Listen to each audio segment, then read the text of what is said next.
கடலூர் மாவட்டம் தென்மண்ணை ஆற்றில் ஏற்பட்ட வெள்ளப்பெருக்கானது தற்சமயம் பார்த்தீங்கன்னா 2.5 லட்சம் கன அடி தண்ணீர் அந்த ஆற்றில் வருவதாக தகவல் கிடைக்கப்பட்டிருக்கிறோம். இதில் பார்த்தீங்கன்னா இந்த பகுதி வந்து பெரிய கங்கனாங்குப்பம் என்ற பகுதி. இந்த பெரிய கங்கனாங்குப்பம் பக்கத்தில் பள்ளத்தெரு மற்றும் இந்த பக்கம் இருக்கிறது பெரிய கங்கனாங்குப்பம். இந்த பள்ளத்தெரு பகுதியில் பார்த்தீங்கன்னா குடியிருப்பு முழுவதுமே வந்து வெள்ள நீரானது காற்றாடு போல உள்ளே போகக்கூடிய காட்சியை தான் நம்ம பார்த்துட்டு இருக்கோம். இந்த பகுதியிலிருந்து பொதுமக்களை மீட்பதற்காக தற்சமயம் இந்த பகுதிக்கு அதிகாரிகள் வந்து பார்வையிட்டாங்க. குறிப்பாக மாவட்ட ஆட்சியர், சிறப்பு அதிகாரி பேடி சார் அவங்களாம் வந்து இங்கே பார்வையிட்டாங்க.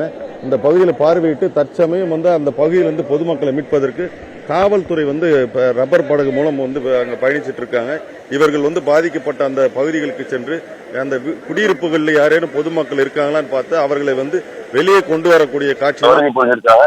இவங்க பாத்தீங்கன்னா இந்த சாலையை கடப்பதற்கு பொதுமக்கள் சிரமப்படக்கூடிய இந்த பகுதியில குறிப்பா இது வந்து பாண்டி கடலூர் பிரதான சாலை. இந்த சாலையில இந்த 2 இடத்துல இந்த வெள்ளப்பெருக்கானது ஏற்பட்டு சாலை துண்டிக்கப்பட்டுள்ளது. இதனால் இந்த பகுதியில வந்து எந்த விதமான பேருந்தும் வந்து வர்றதுக்கு வர முடியாத அளவுக்கு காவல்துறை வந்து அந்த அதாவது ஆல்பேட்டை வாகன சோதனை மையம் அருகே வந்து தடுப்புகளை அமைத்து அந்த பகுதியை வந்து மூடிட்டாங்க. இப்ப வந்து பாத்தீங்கன்னா இந்த அரசு பேருந்து ஒண்ணு வந்திருக்கு. அந்த அரசு பேருந்துல இந்த பகுதி மக்கள் வந்து அருகாமையில் உள்ள அரசு பேருந்துல இந்த பகுதி மக்கள் வந்து அருகாமையில் உள்ள திருமண மண்டபத்திற்கு தங்க வைப்பதற்காக அழைத்து செல்லப்படக்கூடிய காட்சி தான் நம்ம பார்த்துட்டு இருக்கோம்.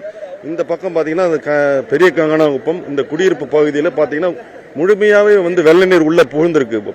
பார்த்தாலே உங்களுக்கு தெரியும். ஒளிப்பதிவாளர் மணிகண்டன் நமக்கு இப்போ காண்பிக்கக்கூடிய காட்சியை பார்த்தீங்கன்னா அப்படிதான் இந்த பக்கம் முழுவதும் வெள்ள நீரான சூழ்ந்திருக்கக்கூடிய காட்சியை நம்மளால பார்க்க முடியுது. இடுப்பு அளவிற்கு இந்த மழை நீர் புழுந்திருக்கக்கூடிய பகுதியில் பொதுமக்கள் வந்து தங்கள் உடைமைகளை இழந்தது தான் இப்போ வந்து அவங்களுக்கு வந்து கவலைக்குரிய விஷயமா இருக்கு. குறிப்பாக அவங்களுக்கு படிக்கக்கூடிய புத்தகம், அது இல்லாமல் அந்த ரேஷன் கடை, வாக்காளர் அட்டை இதெல்லாம் வந்து பாதுகாப்பாக எங்களால் எடுத்துகிட்டு வர முடியாத ஒரு சூழ்நிலை தான் இந்த பகுதியில். திடீரென ஏற்பட்ட இந்த வெள்ளப்பெருக்கால நாங்கள் பொருட்கள் எல்லாமே அங்கேயே வீடுகளில் விட்டுட்டு இப்போ சாலைகளில் தஞ்சமடைந்திருக்கோம்.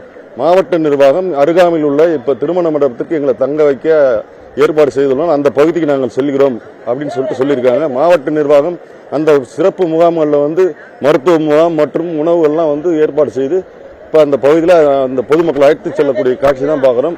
மாவட்ட ஆட்சியர் இப்ப சம்பவ இடத்துல தான் நேரில் ஆய்வு செய்து கொண்டிருக்காங்க.